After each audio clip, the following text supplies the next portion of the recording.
She slept at the house of the Gopals in Tunapuna. They got a lucrative contract in the energy sector. They sat down for about 5 minutes some months ago. The Prime Minister and a select few. And they came up with a silly $500 baby grant. And they threw it at mothers. Kevin Ramnarine stood in Parliament with a 15-point essay defending why this government gave a $1.6 billion. It's coming your way. Oh yeah. And before you lock me up tomorrow, let me explain my revolution. Oh yeah, because yeah, they'll come for me. They'll come for me because I'm fed up, you know. So they'll come for me very soon. A revolution is coming your way because the people are fed up of being lied to. The people are fed up of being deceived. The people are fed up of being tricked. And sooner or later, your day of judgment will come, Madam Prime Minister.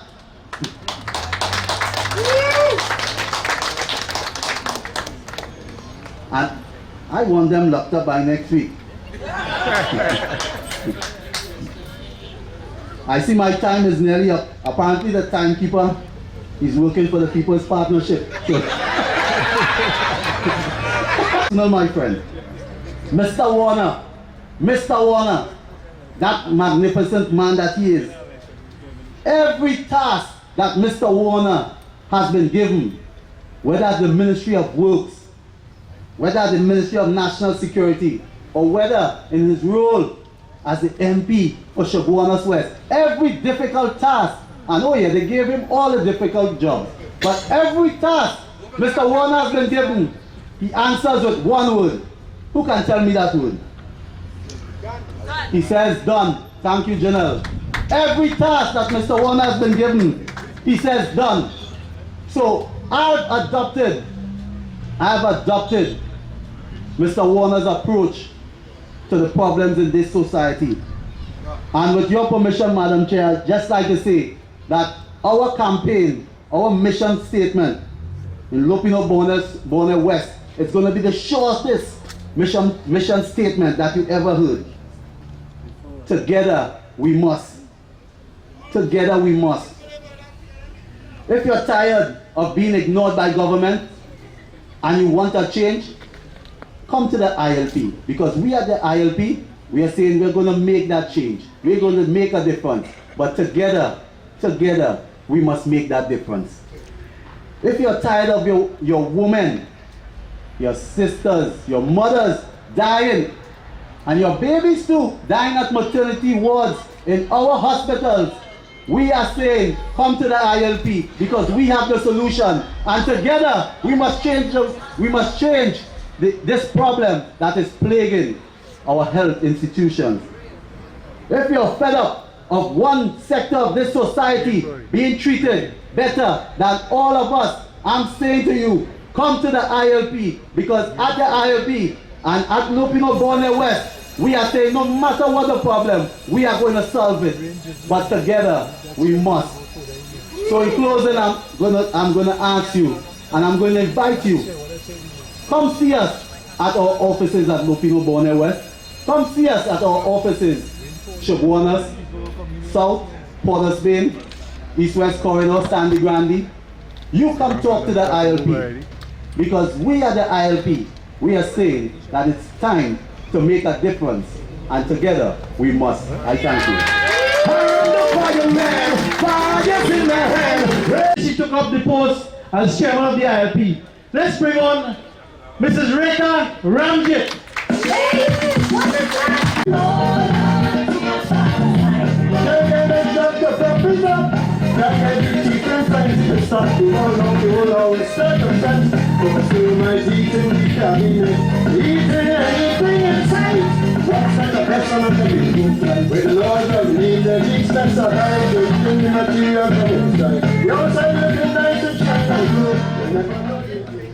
Well, we know from 12 o'clock tonight there'll be no more parasites in cabinet. All parasites done. Now listen. There shall be no parliament sitting in this country in 2015 without the ILP. No parliament shall be sitting in this country from 2015 for the next 5 years without the ILP. Now, ladies and gentlemen, I want to first of all say a special good night to my political leader, Mr. Austin Jack Warner, who's on his way, to deputy political leaders, to all the executives of the Independent Liberal Party, but more so, I want to say good night and a special welcome to everybody who's here tonight, including the media, of course. Tonight, I want to deal my friend Nigel, who I always say to follow because he's so alive. It's difficult to follow him. Tonight, I want to deal with two things. First of all, I want to remind you that 5 years ago, in 2010, when the People's Partnership came to you, and came to us as a matter of fact, and asked that we vote them into power, we did so because they promised us several things. One of the most important things they promised us is that everybody will rise. We didn't know what the Prime Minister alone will be floating, but they say everybody will rise. I said floating. We didn't know that. They said everybody will rise. They say we'll treat everybody equally. They say we will get land for the landless and homes for the homeless. They said that they will make sure that everybody has a decent standard of living. Even so, there is an act passed in this country. It is the law that everybody is treated equally. And what you have to figure out, ladies and gentlemen, is whether or not this government has kept this promise. And today I want to just deal with two things to indicate to you or to show you how this government failed to treat with everybody in this country equally. The first thing happened right here in San Fernando. A couple days ago, I don't know how to describe that policeman. Overzealous, heartless, didn't really have nothing else to do. He went into San Fernando. He looked at 12 homeless people sleeping on cardboard, pieces of cardboard. He stood around for 20 minutes because apparently that is the time they were supposed to wait for loitering. Come back in 20 minutes after 11 o'clock in the night. Wake up these 12 homeless people and charge them for loitering. Shame. That was not the worst, you know. Take them to court the next morning. They appeared before a magistrate. Well, they plead guilty. They plead guilty because they were really sleeping there. But it gets worse, you know. And I'm not blaming the magistrate. I'm blaming the system of governance that we have. It gets worse. Magistrate decide the penalty is $200 a person or 1 month imprisonment. You're looking at 12 homeless people and charging them a fine of $200 a person. And if they fail to do that, they have to spend a month in jail. Well, I say, well, probably the magistrate feels sorry for them and say he will provide a home for them for a month with free meals. But it cannot have been the intention of that piece of legislation, that law, to say take homeless people and charge them for loitering. And it describes them as idle and disorderly. This country that over the past 5 years spent $300 billion, right? Yes, $300 billion. In this country, the only way we could deal with our homeless people is send them to jail. That is what this country has come to. We want to follow the US. US is big brother. Anything they say, we do. They say, arrest Jack, we arrest Jack. Put him in jail, we put him in jail. Well, let's follow the US and provide proper shelters for our homeless people. Let us provide shelters.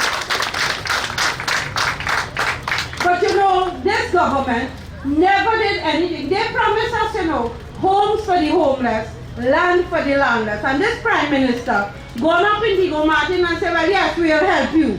Here what we gonna do. Anybody who renting in the house, or living in the house more than 30 years, you could buy it for $100. So we'll give it for $100. This is a housing estate. That applies to them. I want anybody in here to tell me how many people from there get their house for $100. When we did the analysis, in the whole of Trinidad and Tobago, only 1,400 people may benefit from that.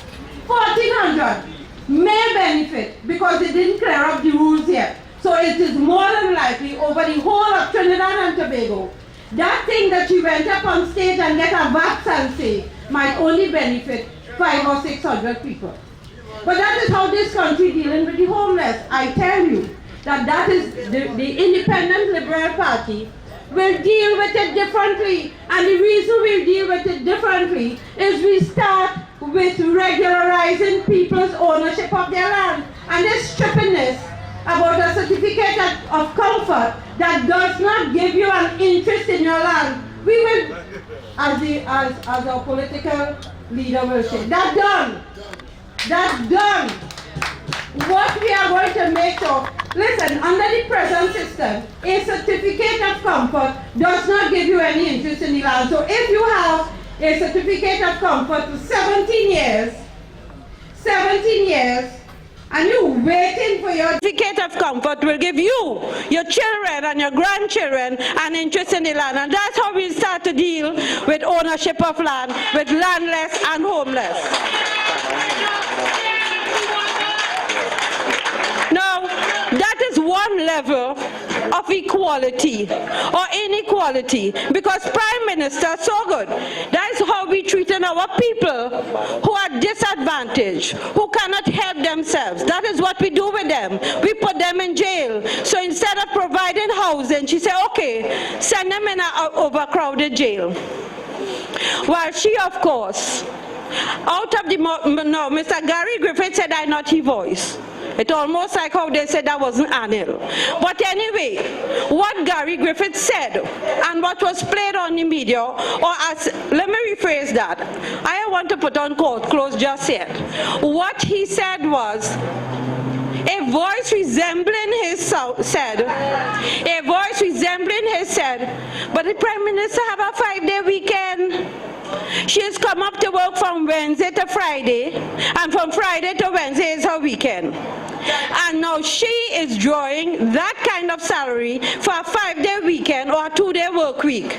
But our people sleeping on the streets, and when you get fed up seeing them, you put them in jail.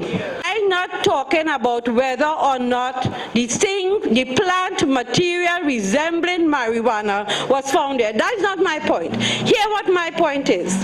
Here in Embacadere is about 1.5 miles from where the Prime Minister lives. Not so? Right. If they come here and they find any plant material resembling marijuana, what you think will happen? You, your nenen, your children, your grandchildren, they're bringing down a bus to carry it down. They're asking no question. But 1.5 miles from here, listen to me, people, this is how it is so unequal, so unfair, so prejudicial. 1.5, you could walk to where she lives. But if she's there, if you go there, you have...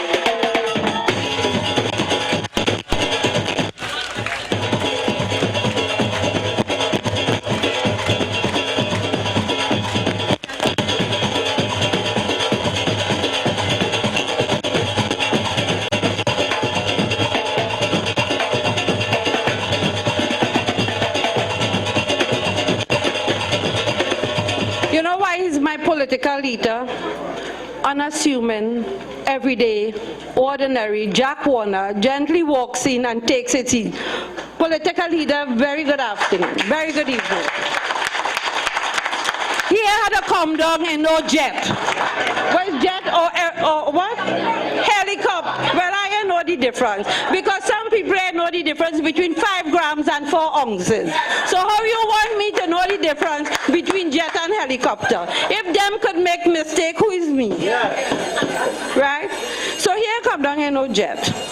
Sorry, helicopter. Anyway, the point I want to make to you is under normal circumstances. And I want you to understand this, I'm not saying break the law, I said just treat everybody the same way. If something resembling marijuana is found on your windowsill, police come, they're supposed to ask you a question, take all you down, record it in the station diary, wait, send it up to forensic, let it take 2 years to get, that's how long it does take, So when she talking this stupidness about 2 years after investigation, Madam Prime Minister, it takes 2 years to get the forensic report, so we're well inside our time. Get the forensic report, have 43 sit-ins, another 6 years, 8 years, then you get the decision. That's the normal process. It has never been the process in this country that when you find marijuana, 5 grams or 4 ounces, you call the Deputy Commissioner of Police. That has never been. It is the policeman who finds it, who records it and charge. That is the process. Why has the process changed for the Prime Minister? Because you know why? The little policeman who finds it, his job in trouble if he don't carry it to somebody higher up. And the man he carried to higher up is, what position he occupies now, remind me? What is Richardson's position now? He retired. He retired. Not like you, not like us. When we get our CPAP and we get with 10 days, we have to stay home for 10. He retired and he get an even bigger job. An even bigger job. So you want to tell me he didn't put on a marker somewhere? You know what I mean by put on a marker.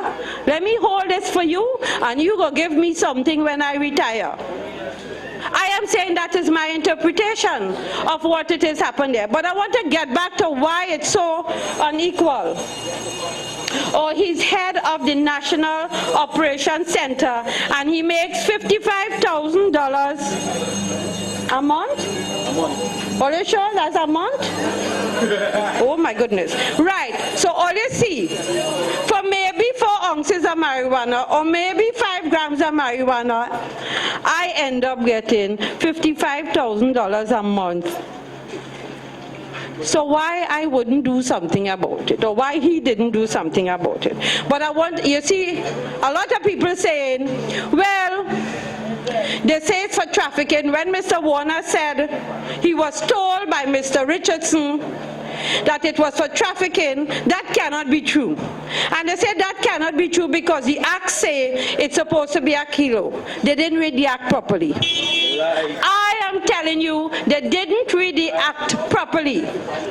Under Section 5(7) of the Act, it says that so long as you find any illegal drug within 500 meters of a school, you will treat it as trafficking. And let me tell you, opposite the Prime Minister house is a nursery school. In the Prime Minister's backyard where she does vote is Hermitage Presbyterian School. And down the road from her is Canaan Presbyterian School. And up the road from her is Debe Hindu School. And guess what? She's planning to put a university right there in Debe. So you go figure. Those people who trying to say that Mr. Warner make up about trafficking and that he lied when he said Richardson told him it was trafficking, I am telling you, under the law, 113 grams or 4 ounces is trafficking. Even the 5 grams, I think, would be trafficking. I want to tell you how unequal this country is. Why must the Prime Minister, who must set an example for us, who ought to be the role model for our children, for all of us, why must she be allowed to get away with it? And here, what people listen. When the call was made to her, the issue first of whether or not she was out of the country was dealt with. And I'm sure Mr. Warner might have something to say about that. So I'm not dealing with that. Because now they're jumping around like chicken with their neck cut off to try and figure out what to say. But when the Prime Minister was told that, listen, this was found. Now if you come by me and you tell me you find 4 some marijuana on the windowsill, my first reaction is, what? Check the person who cut the grass or something, or they find out who do that, because it's not mine. It would not be, should I resign?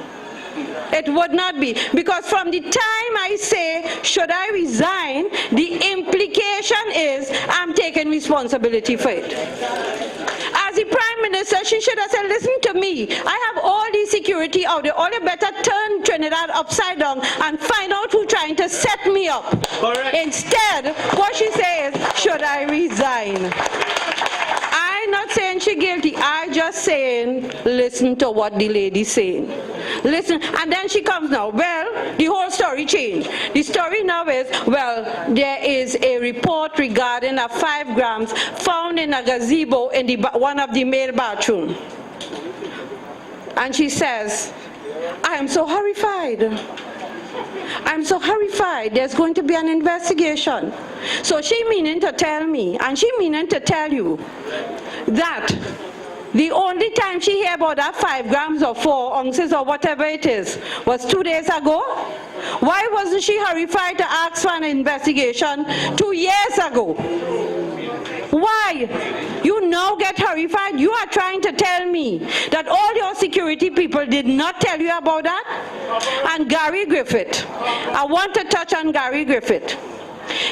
Gary Griffith says, I knew, and here the thing, Mr. Warner say it's 4 ounces. Mr. Warner say Richardson tell him it's 4 ounces. There's a report for saying it's 5 grams. But when Gary Griffith was interviewed on radio today, all he kept saying is the 2 joint. Nobody ever mentioned 2 joint before. Gary alone knows 2 joints. So it probably, in my mind then, it have a 3rd set that we know here in both. Because there is a different amount. There is a different amount. I want to tell all you something. If that happened to all you, and they find 5 grams, 2 joint, and then 4 ounces, all you ain't getting no bail. All you ain't getting no bail. If you go 3 times, and even if your matter finish it, if you have finished, you're waiting on forensic. After 3 pending of a similar nature, no bail. You go join the 12 homeless people in there. And I want to ask you, if you want to have a Prime Minister and a political party who treats you that unequally, I want to tell you something else. Don't let the Prime Minister or any one of her people say to you, well, it's not the Prime Minister, it's the police service. The police service reports to the Minister of National Security, or should, but they are an arm of the state. They are paid by the state. It is the state who must control and who's responsible for their actions. The police doesn't report to you. The police don't report to me. They don't report to any private citizen. They are they are arm of the state. And therefore, in the final analysis, the government of Trinidad and Tobago must take responsibility for their behavior and action. So people, I want to say to you tonight, that there are 2 things. I have told you one of the things the Independent Liberal Party is going to do with regard to homelessness and landlessness. We are making sure that the act that is there to protect your rights, the act that is there to help you to acquire lands and homes will be amended to ensure that when you are given a piece of paper that it is worth something. And we are going to make sure that systems are put into place to ensure, and I say this without offense to anyone, because there are a lot of very good policemen. I practice in the area and I know that they are very good policemen, but rogue policemen shall not be allowed to continue to behave as they do. And in closing, what I want to say is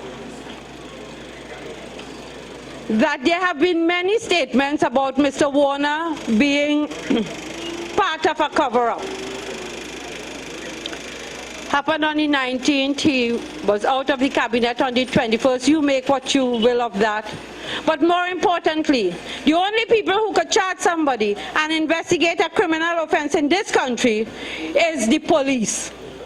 So you'd figure where the responsibility lies. And I want to say to you that the time has come in this country that we must no longer indulge in seesaw politics. Every 5 years, PNM up, UNC down. UNC up, PNM down. Why you think they're treating we so? Because they know every 5 years we choosing one of them.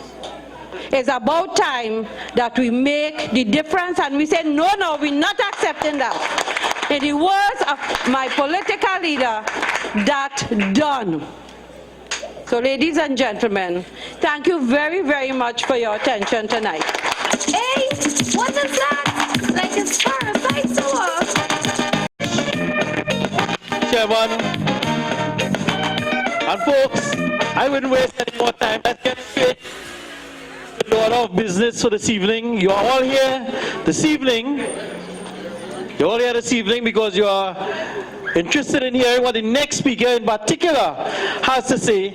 So without further ado, let me bring to the microphone a true champion of a leader, an exemplar of representation, action, and performance, a man who has given tremendous effort, expended tremendous effort to ensure that this country can get itself on the right path.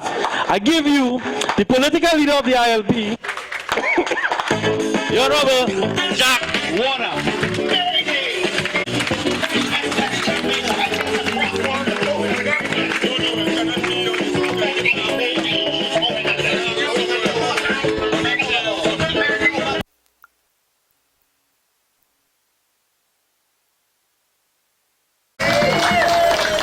Thank you, Chairman. Thank you very much. And thank you to all the previous speakers.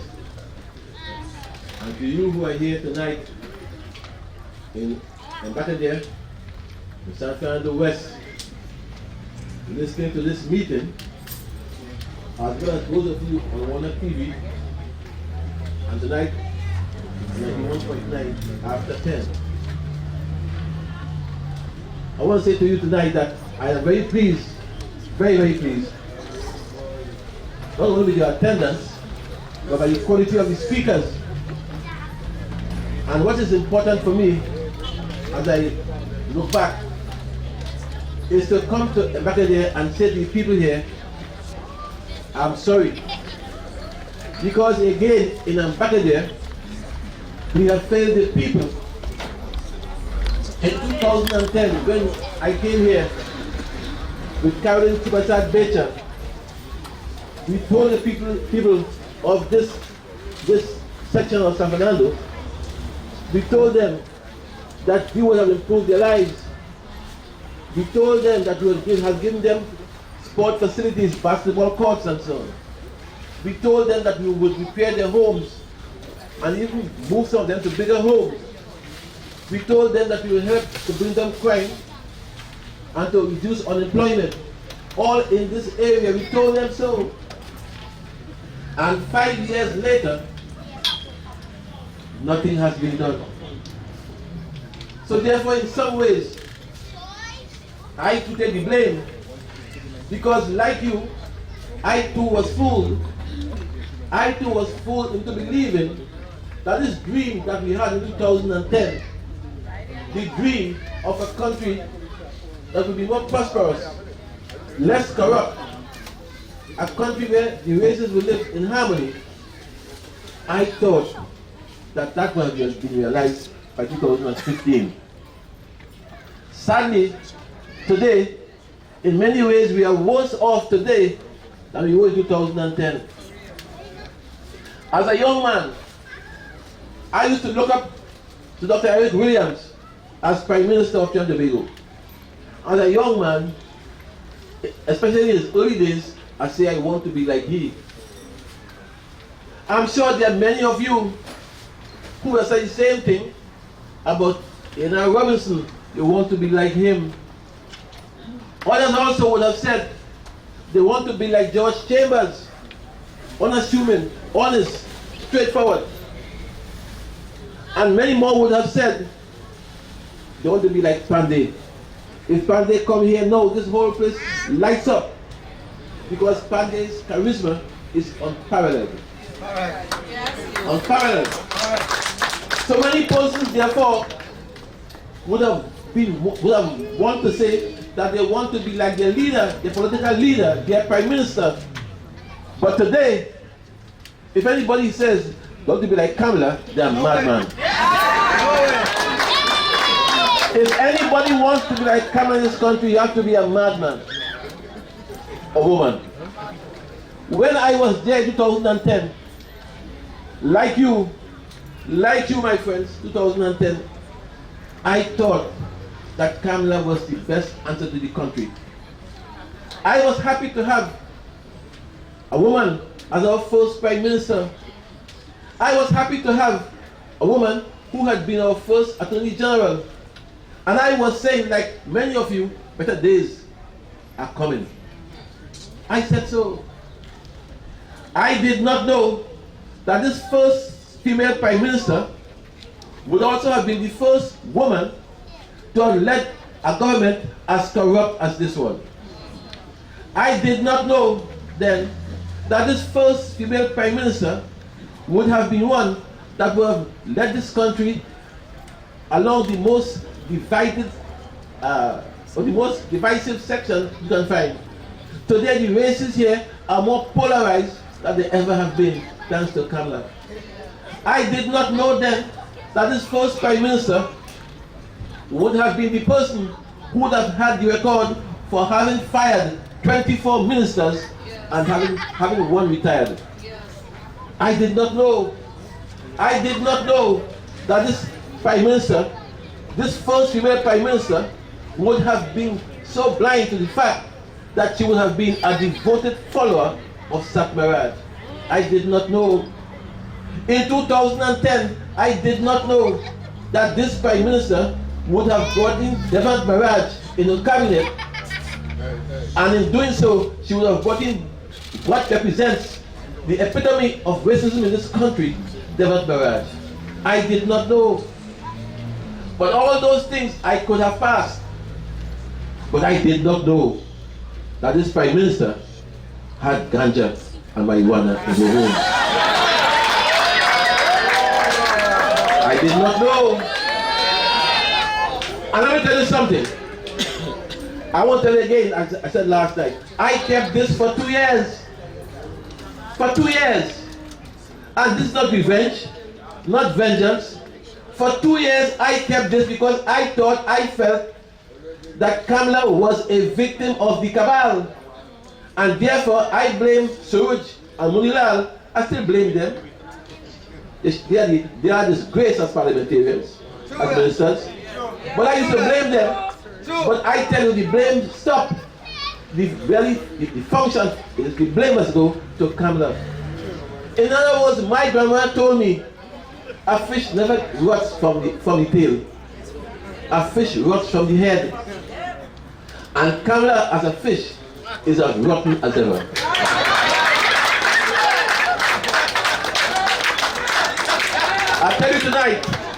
I tell you tonight, I reported to this nation what Richardson told me and showed me on his phone, 4 ounces of marijuana outside the compound.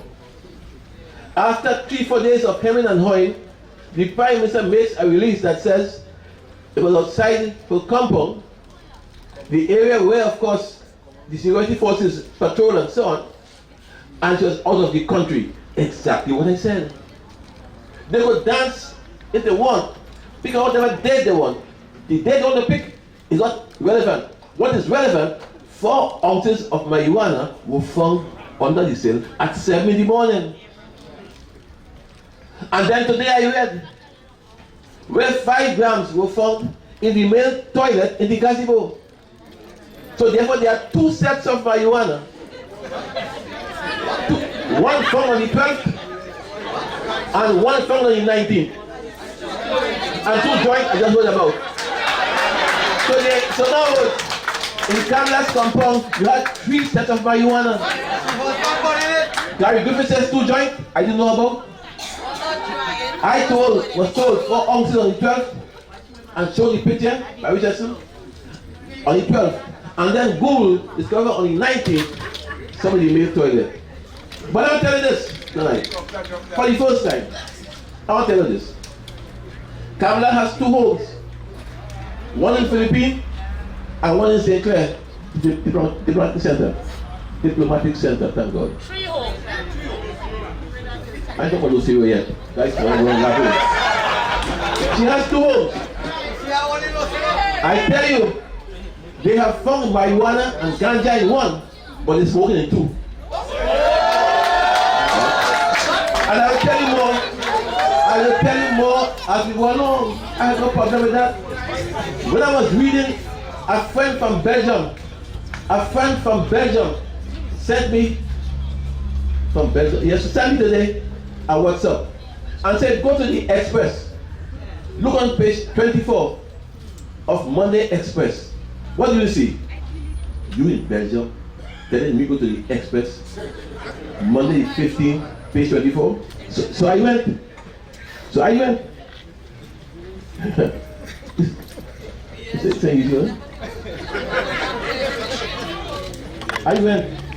and I saw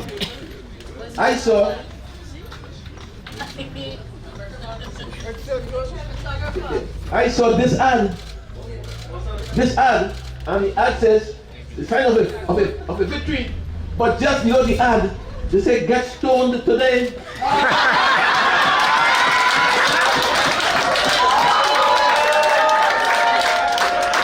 And this is the page they choose, and we like fools did not even notice. We did not know get stoned today, what that meant. Look at here. And if you're laughing, gib. You're laughing, gib. Serious business, you know, serious business. Serious business. And I'm gonna tell you something. No worker would take the chance to come through Kamla's gate with all the security she has with marijuana. None. Secondly also, if the security forces found the marijuana there at 7 a.m., it was there before 7 a.m. It was there before 7 a.m. And tonight, I want to make one other challenge to Kamla. Kamla, for your sake and the country's sake, tell them who is Christian. That's all. Tell the country who is Christian, Kamla. I go further to tell you, to tell Jit Hardin, a special reserve police officer, ask him to tell us who is Christian. Because if she does not, and if he does not, in 2 weeks' time, I will.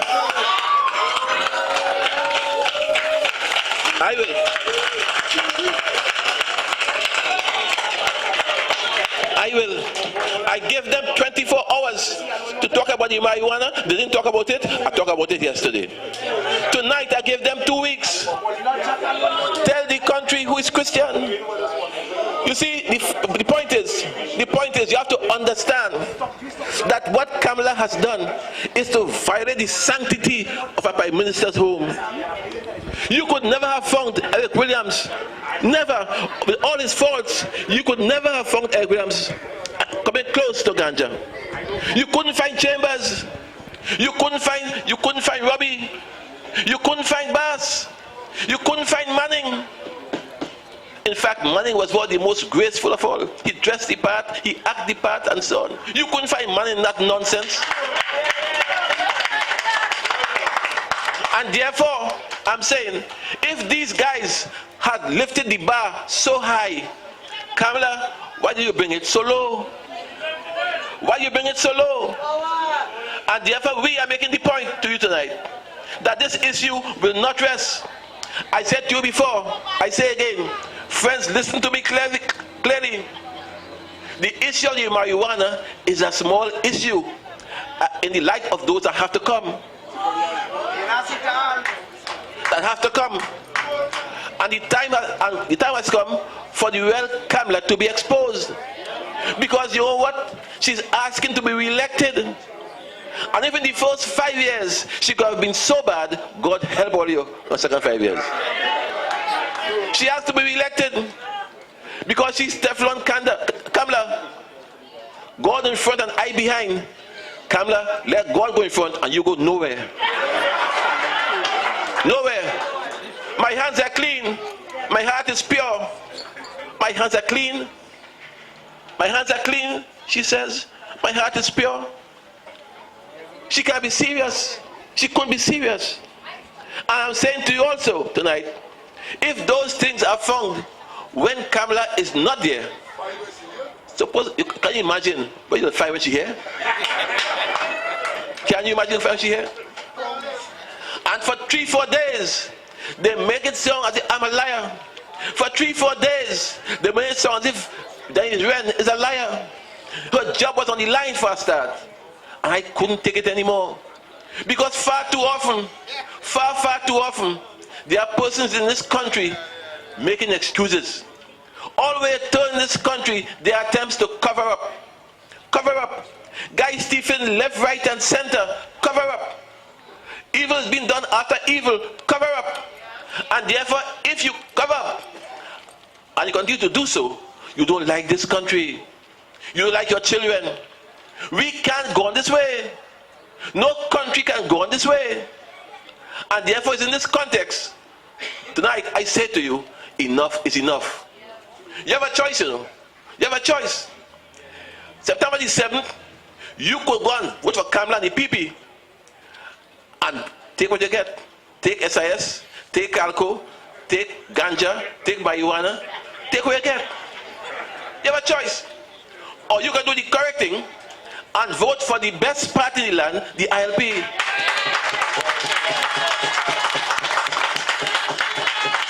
The ILP offers you what the other parties don't offer. We offer you representation, action, performance, and honesty.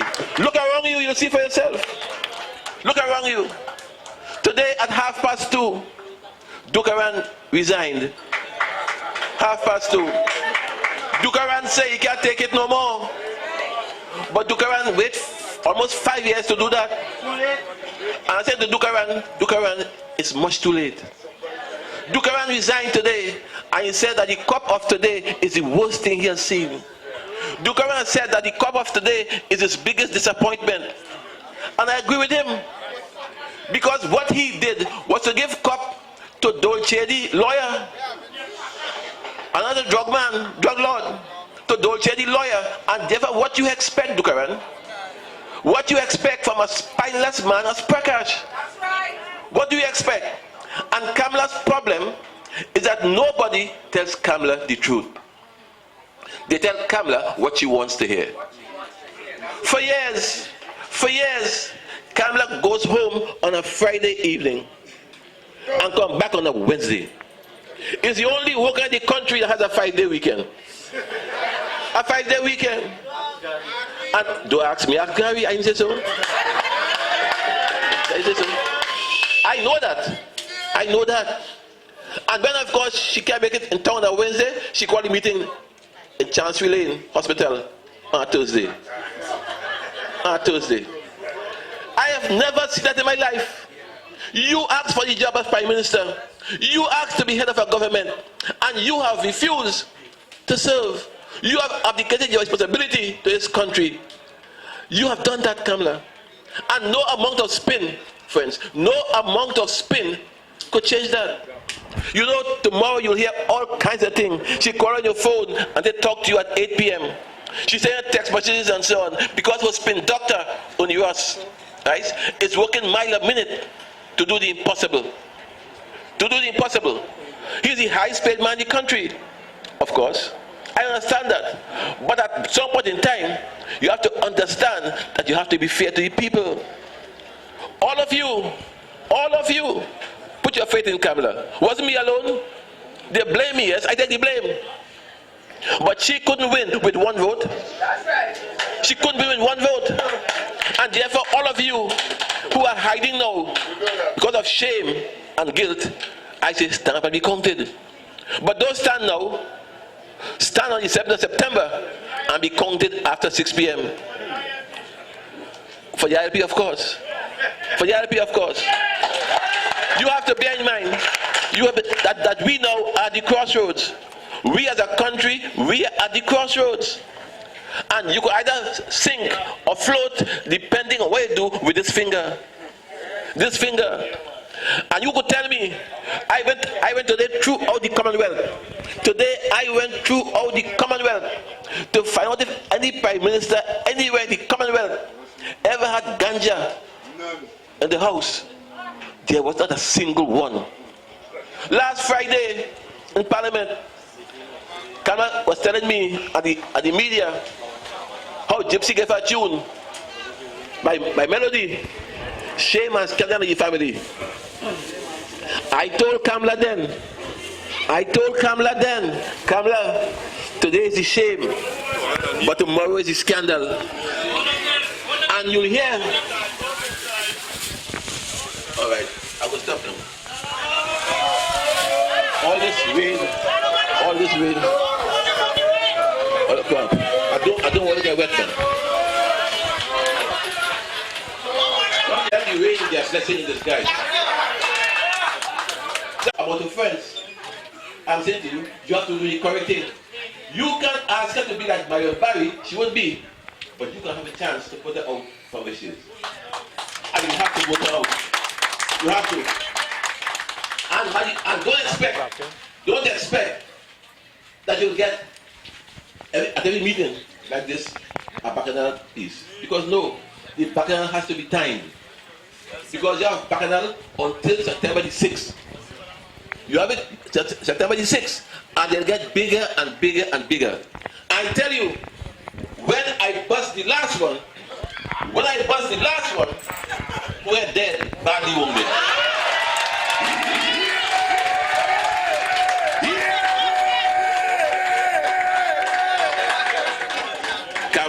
Kamla has to be exposed. She has to be. And therefore tomorrow, we in Labre. Tomorrow. Next week, Wednesday, we in Rio Claro. Next week, Wednesday, we in Maruga. And Thursday, we in Rio Claro. And you'll hear us throughout the country. But I will end as I began. Kamla, tell this country who is Christian. Who is Christian, Kamla? And Kamla, if you can't remember, I asked the Special Reserve Police Officer, name is Jit Hardin. He will tell you who is Christian. And Kamla, if in 2 weeks' time you'll tell us, I will tell you. I'll tell you. Friends, good night.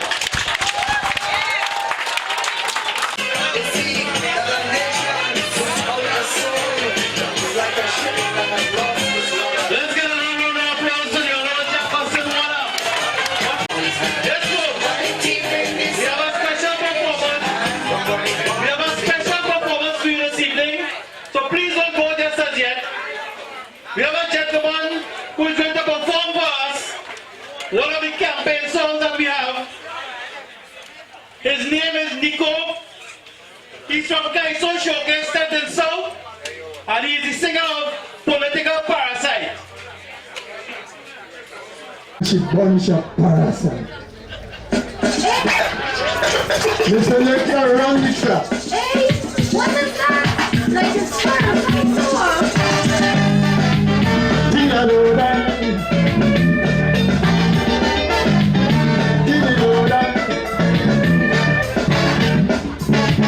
It was sometime in May 2010, because the cabinet no little problems. No one from the first inspection. The cabinet headed for destruction. I made it clear with a 5-year warranty, but the structure that cuts me couldn't see. Hey, the cabinet are plenty parasite. The congregation really returned.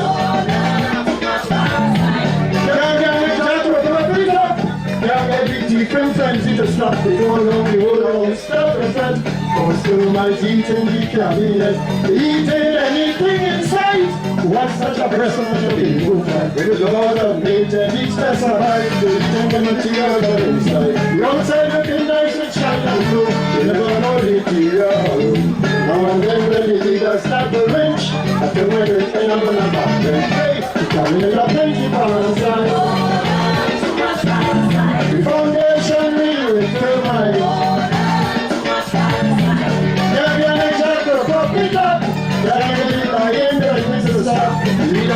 chance of this thing and set.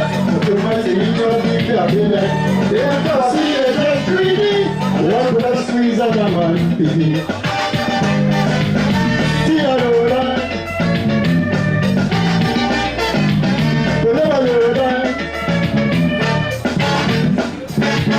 They lose a very creative mayhem. They are ones that can't catch them. There's not one looking kind of gypsy. I do this in a white at the daisy. The next one is designed for corruption. I'm talking about the two-tone man. You can never let the parasite. The foundation riddled with termite. Can't get a job to prop it up. Can't get a job in the business to stop. Before you roll and got yourself. The children who eat in the cabinet. I want to teach them a simple trick. Then forward and try to keep the rules. Put out a big one hand in favor. All of a sudden it's at a moon like a Richter. Use the hand Roger and Abdullah. Now we're moving like the Bola. Tell them to look in the mirror. Point at here so he's a classic scripture. The cabinet are plenty parasite. The foundation riddled with termite.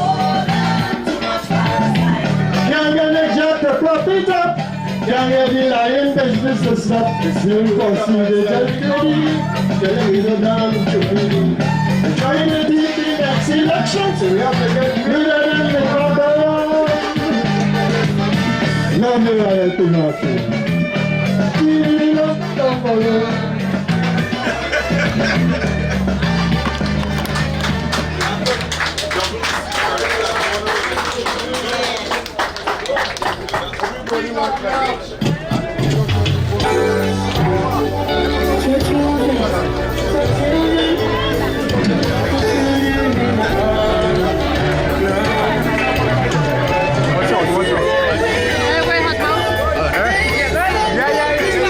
To the meeting tonight. Thanks the residents of Embacadere for this warm and hospitable welcome. Reminding you of course that tomorrow we are in La Pre. So we hope to see